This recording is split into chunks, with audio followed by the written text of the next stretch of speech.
নেই, আমি যেরকম জেনারেল এসসি আছে তাদের এক্সামের হবে, সেটার কী হবে?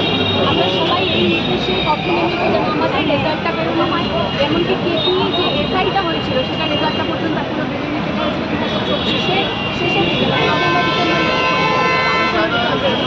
আমরা আজকে কঠোর দাবিতে সবাই একসাথে দাঁড়ানো করেছি যে আমাদের রেজাল্টটা বের করানো হোক তাড়াতাড়ি, এবং যে আগের রিক্রুটমেন্ট যেটা আমরা ওপিসিএস হওয়ার পর যে রিক্রুটমেন্টগুলো পেয়েছি সেগুলো বাদ দিই, আগেরগুলো যেন কমপ্লিট করানো হয় সেই উদ্দেশ্যে প্রত্যেকটা ছাত্র ছাত্রী সবাই আমরা রাস্তায় নেমেছি।